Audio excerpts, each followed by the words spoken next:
Então deixa eu chamar aqui o grande Khalil Gedeon, que já está com a gente no nosso, aqui no nosso closing dessa quarta-feira, closing muito especial. Khalil, seja muito bem-vindo ao closing. Obrigado, Rafael. Esse, de fato, é um tema super relevante do IOF e a gente fica se perguntando também como que ele tomou essa proporção, né? E o IOF, ele não afeta só o morador da cobertura, é um tema que ele afeta desde um pai que está eventualmente com o filho estudando no exterior, tem que enviar recursos, paga IOF. Ele afeta a viagem internacional, você vai uma compra no cartão de crédito, tem IOF. Você tem um voo, isso também, o preço da passagem aérea é influenciado pelo IOF, já que as empresas aéreas pagam leasing nas suas aeronaves, e essas aeronaves, o leasing também é uma operação financeira, está sujeito ao IOF. Um tema dentro do IOF que talvez tenha sido um pouco menos falado, que é um tema que é a nossa especialidade aqui, é o risco sacado, né? O que é o risco sacado? O risco sacado é basicamente o consignado das empresas. Então, pense que, assim como um funcionário tem eventualmente o... Vocês me escutam ainda? Escuto. Estamos aqui. Assim, estamos aqui. Eu só fui tomar um cafezinho porque assim está como... um frio danado em São Paulo.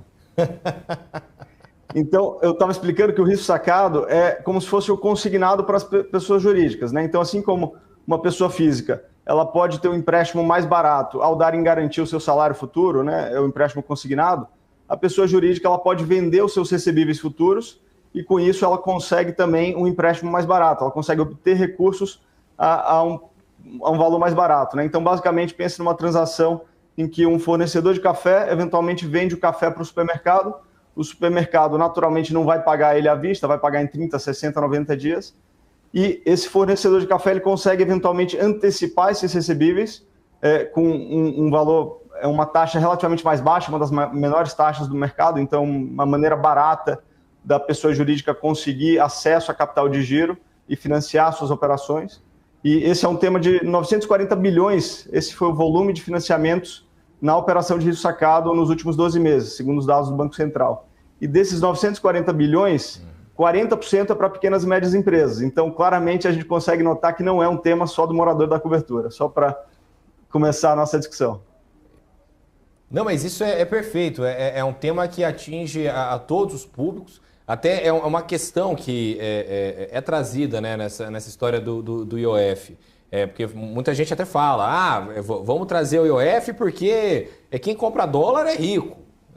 Quem compra dólar é rico. Então, ponto acabou. Mas não, na verdade, quem compra dólar é todo mundo. Porque a gente precisa de importação, a gente precisa de muita coisa no nosso dia a dia. E aí, Khalil, eu queria saber um pouco, dentro desse patamar ainda, desse problema econômico, eu queria saber um pouco sua visão em relação ao que o governo, então, pode fazer para resolver essa história. Porque é o famoso tapar o sol com a peneira, né? Chega ali abril, todo ano a gente começa a falar sobre arrecadação. Porque o governo não consegue mais arrecadar nada, aparentemente nunca dá certo. Então, o que o governo pode fazer para resolver, não só agora, mas de uma vez por todas esse problema da arrecadação, porque vai mexer em IOF, aí tenta mexer em outras coisas, e aí afasta mercado e tudo mais. A brincadeira que eu sempre faço é que na sua casa provavelmente você consegue gastar menos do que você ganha. Então, assim como nas nossas casas, o objetivo deveria ser entrar mais do que sai, o governo federal deveria ter o mesmo objetivo. Só que nem sempre o ajuste é só pelo lado da receita, só pelo lado das entradas, né?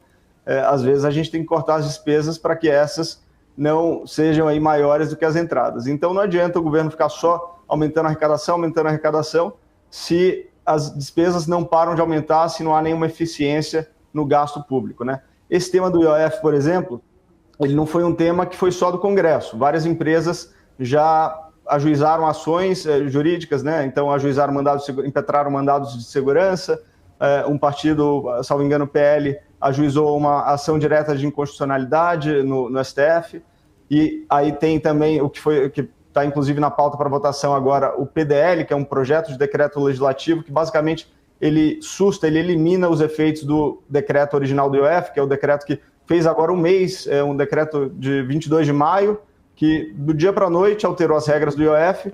Esse IOF que eu falei do risco sacado, ele sequer existia antes do dia 22 de maio. Então, no dia 22 de maio, e aí é uma outra controvérsia jurídica que inclusive deu base para essas ações judiciais, que o IOF, ele de fato é uma daquelas exceções em termos de imposto que podem ser criados, alterados por meio de decreto, do dia para a noite, não tem a noventena, não tem que deixar para o ano seguinte, então ele de fato pode ser usado para fins regulatórios, para controlar alguma ineficiência, alguma distorção econômica, mas esse decreto, ele em tese, não pode criar um novo imposto, uma nova base de incidência para aquele imposto, né? Então o risco sacado é um caso claro que houve uma ampliação dessa base de incidência desse imposto, e como eu falei aqui, é uma base de incidência bastante ampla, e talvez por isso que o governo mirou ela, são 940 bilhões na modalidade de concessões na modalidade risco sacado, segundo os dados do Banco Central, e 40% disso para pequenas e médias empresas, como eu havia dito. Tá certo, Calil. Queria muito agradecer a sua presença aqui no nosso Closing, chamar você para mais vezes aqui participar, até porque eu sei que esse problema do IOF, das questões macroeconômicas, não veio por agora, veio para ficar durante bastante tempo, a gente vai ter bastante discussão ainda. Então volte mais vezes, tá certo? Ou pode se encerrar agora se o decreto for sustentado com o PDL, né? Exato. E voltamos a alguma normalidade econômica, ainda que tenha o problema macro ainda de arrecadação e de fechar as contas no azul. Tá certo. Tá certo. Calil, obrigado, viu? Bom, obrigado, Calil. Obrigado, Rafael.